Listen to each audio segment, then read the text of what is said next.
Hello મિત્રો, આજે આપણે એનઈપી એટલે કે નેશનલ એજ્યુકેશન પોલિસી 2020 વિશે માહિતી મેળવીશું, જે આપણે આવનારની પરીક્ષા ટાટ એચએસ માટે ઉપયોગી ટોપિક છે.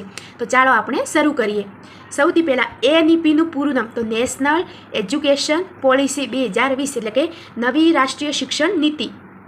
તો કોઠારી પંચ 1964-66ના ભલામણથી શરૂ થયું. ભારતનું ભવિષ્ય ભારતના વર્ગખંડમાં ઘડાઈ રહ્યું છે. આ વાક્ય કોને કીધું? કોઠારી પંચે. ભારતનું ભવિષ્ય ભારતના વર્ગખંડમાં ઘડાઈ રહ્યું છે. પહેલી રાષ્ટ્રીય શિક્ષણ નીતિ ક્યારે આવી? તો 1968માં ઇન્દિરા ગાંધીના સમયમાં. બીજી રાષ્ટ્રીય શિક્ષણ નીતિ 1986 રાજીવ ગાંધીના સમયમાં. અને ત્રીજી 2020માં આપણા પ્રધાનમંત્રી નરેન્દ્ર મોદીના સમયગાળામાં. તમારે આ ત્રણ શિક્ષણ નીતિ યાદ રાખવાની. પહેલી 1968, બીજી 1986, ત્રીજી 2020. 1968 ને ઉલટાવશો એટલે કે 1986. આ રીતે તમારે યાદ રાખવાનું. હવે જે એનઈપી છે, એનઈપીનું કાચું સ્વરૂપ એટલે કે ડ્રાફ્ટ 27 મે 2016માં TSR સુબ્રમણ્યમે શરૂ કર્યું, જેમનું 2018માં અવસાન થયું હતું. એનઈપીનું કાચું સ્વરૂપ કોને આપ્યું? TSR સુબ્રમણ્યમે. આ એનઈપીનો ડ્રાફ્ટ કોને પૂર્ણ કર્યો?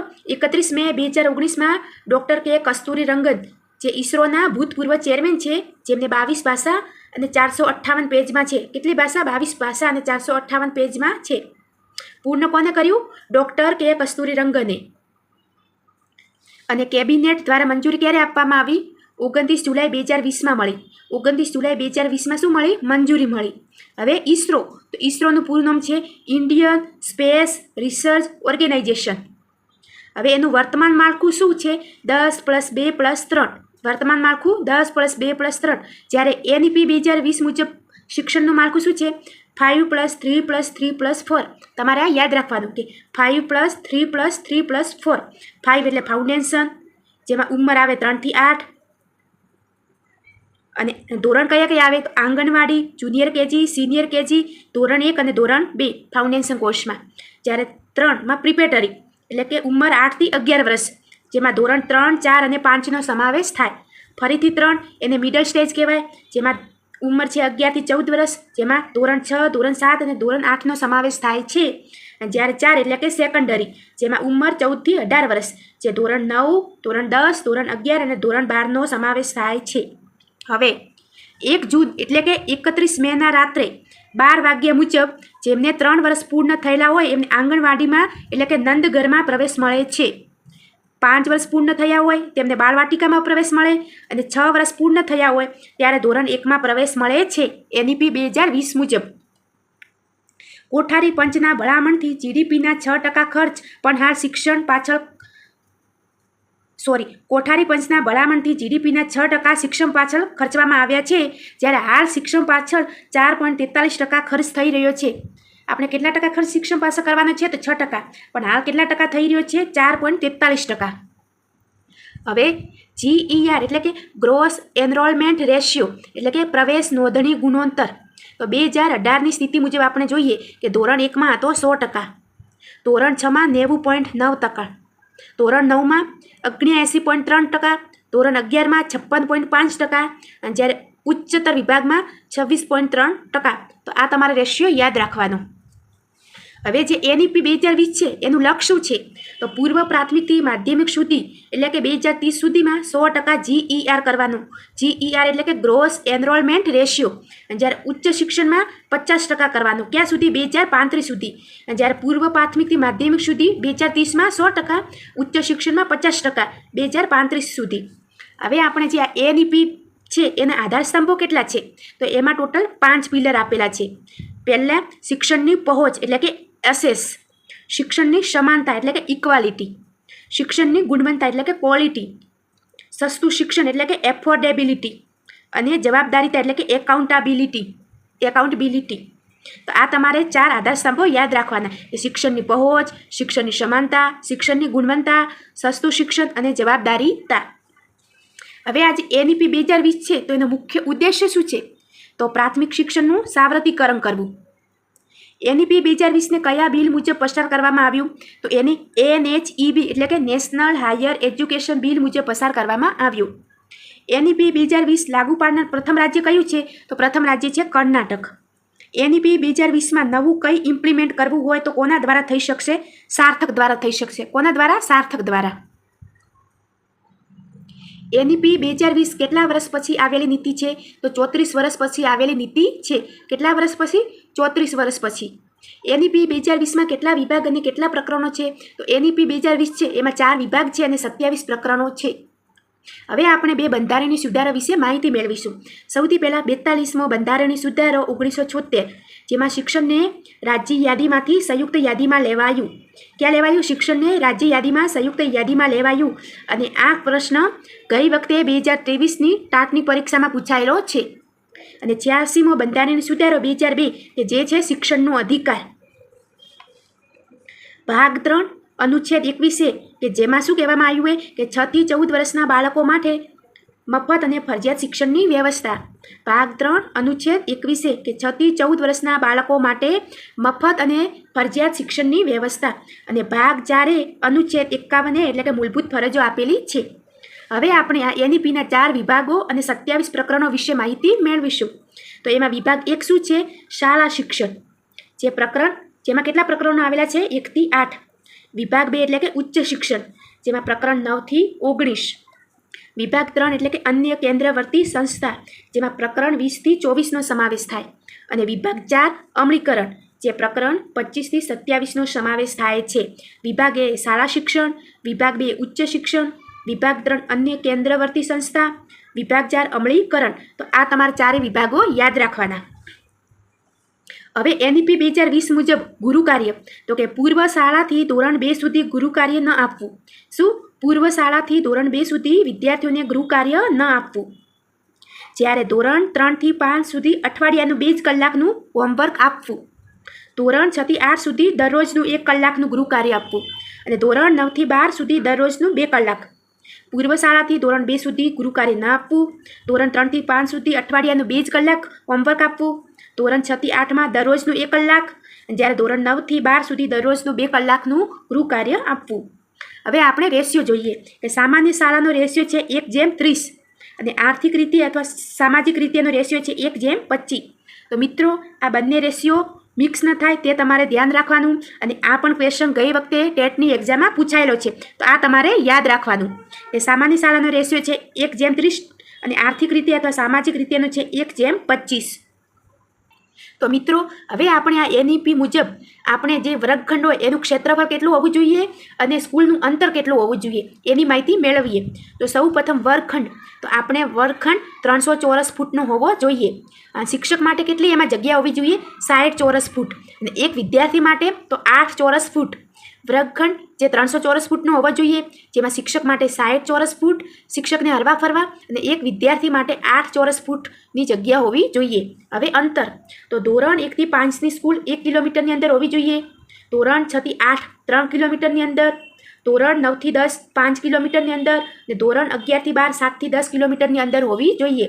ધોરણ 1 થી 5 1 કિલોમીટરની અંદર. ધોરણ 6 થી 8 3 કિલોમીટર. ધોરણ 9 થી 10 5 કિમીની અંદર. અને ધોરણ 11 થી 12 7 થી 10 કિલોમીટરની અંદર હોવું જોઈએ. હવે અઠવાડિયાના કેટલા કલાક તૈયારી પાછળ આપવા જોઈએ? તો ધોરણ 1 થી 5માં 200 દિવસ અને 800 કલાક. ધોરણ 1 થી 5માં 200 દિવસ 1 વર્ષના અને 800 કલાક. જ્યારે ધોરણ 6 થી 8માં 220 દિવસ અને 1000 કલાક. અને અઠવાડિયામાં તૈયારી સહિત 45 કલાક. હવે આપણે આ NEPનું માળખું વિશે માહિતી મેળવીએ કે 5 + 3 + 3 + 4 આ છે NEPનું નવું માળખું. તો સૌથી પહેલાં 5, એટલે કે જેમાં ઉંમર હોય 3 થી 8 વર્ષ. જેમાં આંગણવાડી એટલે કે Nandghar, junior KG, senior KG, ધોરણ 1 અને ધોરણ 2નો સમાવેશ થાય છે. આને ફાઉન્ડેશનલ કોર્સ કહે છે. ફાઉન્ડેશનલ કોર્સ કહે છે, જેમાં લેખિત પરીક્ષા હોતી નથી, જેમાં મૌલિક મૂલ્યાંકન કરવામાં આવે છે, પાયાનું શિક્ષણ આપવામાં આવે છે, જેમાં વિદ્યાર્થીઓને લેખન, ગણન, વાંચન કરાવવામાં આવે, જેમાં રમતગમતલક્ષી શિક્ષણ આપવામાં આવે, મલ્ટી લેવલ પ્લે એક્ટિવિટી કરવામાં આવે, જેમાં શાળા તત્પરતા મોડ્યુલ હોય, જેમાં ધોરણ 1માં 3 મહિના માટે. અને આ કોર્સમાં હોમવર્ક ના આપવાનું. અને આમાં ક્રેડિટ પદ્ધતિથી મૂલ્યાંકન કરવામાં આવે છે. પરીક્ષા હોતી નથી આમાં. અને આને મૂળભૂત પાયાનું શિક્ષણ પણ કહે છે. હવે 3 એટલે કે ઉંમર 8 થી 11 વર્ષ. જેમાં ધોરણ 3, ધોરણ 4 અને ધોરણ 5નો સમાવેશ થાય છે, જેને પ્રિપેટરી કોર્સ કહે છે, જેમાં માળખાકીય અભ્યાસક્રમ હોય. ધોરણ 3 સુધી મૂળભૂત સાક્ષરતા અને સંખ્યા જ્ઞાન, FLN એટલે કે ફાઉન્ડેશનલ લિટરેસી ન્યુમરન્સી એટલે કે રાજ્ય દ્વારા અમલીકરણ યોજના 2025 અને અમલીકરણ 2026-27. ધોરણ 5 સુધી માતૃભાષામાં શિક્ષણ ફરજિયાત કરવામાં આવ્યું છે. શું કરવામાં આવ્યું છે? ધોરણ 5 સુધી માતૃભાષામાં શિક્ષણ ફરજિયાત. અઠવાડિયાનું 2 કલાક જ ગૃહ કાર્ય આપવામાં આવે. આમાં લેખિત પરીક્ષાની શરૂઆત કરવામાં આવી. હિન્દી અને અંગ્રેજી એક વિષય તરીકે ભણાવવામાં આવે અને આમાં રચનાત્મક મૂલ્યાંકન કરવામાં આવે છે અને આને કહેવાય પ્રારંભિક શિક્ષણ. હવે આ ફરીથી 3 એટલે કે ઉંમર 11 થી 14 વર્ષ, જે ધોરણ 6, ધોરણ 7, ધોરણ 8 મિડલ સ્ટેજ કહે છે. આને કઈ સ્ટેજ કહે? મિડલ. આમાં વ્યવસાયલક્ષી શિક્ષણ આપવામાં આવે, રોજગારલક્ષી શિક્ષણ આપવામાં આવે, ઇન્ટર્નશીપ સાથે કોર્સ કરવામાં આવે. આમાં વોકેશનલ કોર્સ હોય, 10 દિવસ બેગલેસ આપવામાં આવે અને હવે તો દર શનિવારે સ્કૂલમાં બેગ લીધા વગર જ વિદ્યાર્થીઓને જવાનું અને શનિવારના દિવસે અલગ અલગ એક્ટિવિટી કરવામાં આવે. એટલે કે દર શનિવારને બેગલેસ દિવસ તરીકે જાહેર કરવામાં આવ્યો છે. LWB એટલે કે લર્નિંગ વિથ આઉટ બર્ડન એટલે કે ભાર વિનાનું ભણતર. અને આમાં દરરોજનું 1 કલાકનું જ હોમવર્ક આપવામાં આવે છે અને આની અંદર કોડિંગ અને ડીકોડિંગ જેવી પદ્ધતિ વિશે માહિતી આપવામાં આવે છે. કોડિંગ ડીકોડિંગના કોર્સ કરવામાં આવે છે અને આને કહેવાય માધ્યમિક શિક્ષણ. હવે 4 એટલે કે ઉંમર 14 થી 18 વર્ષ, કે જે ધોરણ 9, ધોરણ 10, ધોરણ 11 અને ધોરણ 12નો સમાવેશ થાય. આને શું કહેવાય? Secondary stage. જેમાં SSC અને HSC પરીક્ષામાં શું કરવામાં આવ્યો? ફેરફાર કરવામાં આવ્યો. ધોરણ 10માં બોર્ડની પરીક્ષા નાબૂદ કરવામાં આવી અને ધોરણ 12માં બોર્ડની પરીક્ષા વર્ષમાં 2 વખત જ લેવામાં આવશે. પ્રવાહને નાબૂદ કરવામાં આવ્યા, જેમ કે વિજ્ઞાન પ્રવાહ જેવા પ્રવાહને નાબૂદ કરવામાં આવ્યા. પછી આમાં બાળકોના રસને મહત્ત્વ અપાશે. પછી આની અંદર આજીવિકાલક્ષી શિક્ષણ આપવામાં આવશે અને દરરોજનું 2 કલાકનું જ હોમવર્ક આપવામાં આવશે. આની અંદર ક્રિટિકલ થિંકિંગને ધ્યાનમાં લેવામાં આવશે અને આને કહેવાય ઉચ્ચતર માધ્યમિક શિક્ષણ. તો મિત્રો, આ તમારે 5+3+3+4નું માળખું યાદ રાખવાનું કે કોના અંદર કયું સ્ટેજ આવે, કઈ ઉંમર આવે, કયા ધોરણનો સમાવેશ થાય વગેરે. હવે NEP 2020 મુજબ કે ધોરણ 12 પછી શું? તો સ્થાનક 3 થી 4 વર્ષનું હોય, એટલે કે પહેલાં 3 વર્ષનું હતું અને હવે 4 વર્ષનું કરવામાં આવશે. જેમાં પ્રથમ વર્ષની અંદર પ્રમાણપત્ર આપવામાં આવશે એટલે કે સર્ટિફિકેટ આપવામાં આવશે. બીજા વર્ષની અંદર ડિપ્લોમા, ત્રીજું વર્ષ હશે એટલે કે ડિગ્રી આપવામાં આવશે, પદવી આપવામાં આવશે અને જે ચોથું વર્ષ હશે એ હશે રિસર્ચનું વર્ષ અથવા કે સંશોધનનું વર્ષ, જેની અંદર તમારે કોઈ પણ એક વિષયની અંદર સંશોધન કરવાનું. હવે અનુસ્થાનક એટલે કે 1 થી 2 વર્ષનું. માસ્ટર પછી ડાયરેક્ટ PhD માટે એપ્લાય કરી શકાશે. હવે ડાયરેક્ટ માસ્ટર કર્યા પછી PhDમાં અપ્લાય કરી શકાશે, જેમાં MPhilને નાબૂદ કરવામાં આવી છે. BEd ફરી 1 વર્ષ થઈ જશે. હાલ BEd 2 વર્ષનું છે અને ફરીથી 1 વર્ષનું થશે અને ઇન્ટિગ્રેટેડ BEd 4 વર્ષનું થશે 2030થી ફરજિયાત. હાલ BEd 2 વર્ષનું છે પણ ઇન્ટિગ્રેટેડ BEd 4 વર્ષનું થશે 2030થી ફરજિયાત કરવામાં આવશે. હવે આપણે આ NEP 2020 મુજબ અલગ અલગ વિભાગો અને પ્રકરણો વિશે માહિતી મેળવીશું. NEP મુજબ 4 વિભાગ છે અને 27 પ્રકરણો છે. તો ચાલો આપણે શરૂઆત કરીએ વિભાગ 1થી. વિભાગ 1ને કહેવાય શાળા શિક્ષણ, જેની અંદર પ્રકરણ 1 થી 8નો સમાવેશ થાય. તો હવે આપણે બધા પ્રકરણોની વારા પરથી માહિતી મેળવીશું. કે પ્રકરણ 1 પ્રારંભિક બાળ સંભાળ અને શિક્ષણ. પ્રકરણ 1 પ્રારંભિક બાળ સંભાળ અને શિક્ષણ. પ્રકરણ 2 મૂળભૂત સાક્ષરતા અને સંખ્યા જ્ઞાન. મૂળભૂત સાક્ષરતા અને સંખ્યા જ્ઞાન એટલે કે FLN એટલે કે ફાઉન્ડેશનલ લિટરેસી એન્ડ ન્યુમરન્સી. પ્રકરણ 3 અપવ્યય ઘટાડી શિક્ષણનું તમામ સ્તરે સાર્વત્રિકરણ કરવું. અપવ્યય ઘટાડી શિક્ષણનું તમામ સ્તરે સાર્વત્રિકરણ કરવું. પ્રકરણ 4 શાળાએ અભ્યાસક્રમ અને અધ્યાપન શાસ્ત્ર. શાળાએ અભ્યાસક્રમ અને અધ્યાપન શાસ્ત્ર. પ્રકરણ 5 શિક્ષક. પ્રકરણ 5 શિક્ષક. પ્રકરણ 6 સમાન અને સર્વસમાવેશક શિક્ષક. સમાન અને સર્વસમાવેશક શિક્ષણ. પ્રકરણ 7 શાળા સંકુલ. પ્રકરણ 7 શાળા સંકુલ. અને પ્રકરણ 8 શાળા શિક્ષણ માટેના ધારાધોરણો. શાળા શિક્ષણ માટેના ધારાધોરણો. વિભાગ 2 ઉચ્ચ શિક્ષણ, જેમાં પ્રકરણ 9 થી 19નો સમાવેશ થાય છે. પ્રકરણ 9 તો ઉચ્ચ શિક્ષણ. પ્રકરણ 10 સંસ્થાકીય પુનઃગઠન અને એકત્રીકરણ. પ્રકરણ 11 સર્વાંગી અને બહુવિદ્યાશાખાકીય શિક્ષણ. પ્રકરણ 12 શ્રેષ્ઠતમ અધ્યયન વાતાવરણ અને વિદ્યાર્થીઓ માટે સહાયતા. પ્રકરણ 13 પ્રેરિત ઉત્સાહિત અને સક્ષમ અધ્યાપકો. પ્રકરણ 14 ઉચ્ચ શિક્ષણમાં સમાનતા અને સમાવેશન. પ્રકરણ 15 શિક્ષક પ્રશિક્ષણ એટલે કે શિક્ષકોની તાલીમ. પ્રકરણ 16 વ્યવસાયિક શિક્ષણનું પુનઃગઠન. પ્રકરણ 17 નવી રાષ્ટ્રીય સંશોધન સંસ્થા. પ્રકરણ 18 NCTE રાષ્ટ્રીય શિક્ષક પ્રશિક્ષણ પરિષદનું પુનઃગઠન. પ્રકરણ 19 ઉચ્ચ શિક્ષણ સંસ્થાઓ માટે અસરકારક પ્રશાસન અને નેતૃત્વ. હવે આપણે વિભાગ 3 જોઈએ. વિભાગ 3 જેનું નામ છે અન્ય કેન્દ્રવર્તી સંસ્થા, જેની અંદર પ્રકરણ 20 થી 24નો સમાવેશ થાય છે. પ્રકરણ 20 વ્યવસાયિક શિક્ષણ. પ્રકરણ 21 પ્રૌઢ શિક્ષણ અને આજીવન અધ્યયન. પ્રકરણ 22 ભારતીય ભાષાઓ કલા સંસ્કૃતિનું સંવર્ધન. પ્રકરણ 23 ટેકનોલોજીનો ઉપયોગ અને સમન્વય. પ્રકરણ 24 ઓનલાઈન ડિજિટલ શિક્ષણ. વિભાગ 4 અમલીકરણ, જેના અંદર પ્રકરણ 25 થી 27નો સમાવેશ થાય છે. પ્રકરણ 25 કેન્દ્રીય શિક્ષણ સલાહકાર બોર્ડનું સશક્તિકરણ.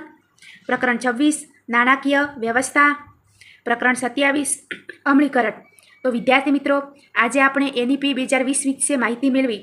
જો તમારે આ પ્રકરણને ડિટેલમાં ભણવા હોય તો કોમેન્ટ કરજો, અને મારો વિડીયો જો તમને ગમ્યો હોય તો લાઇક, શેર અને સબસ્ક્રાઈબ જરૂરથી કરજો. Thank you.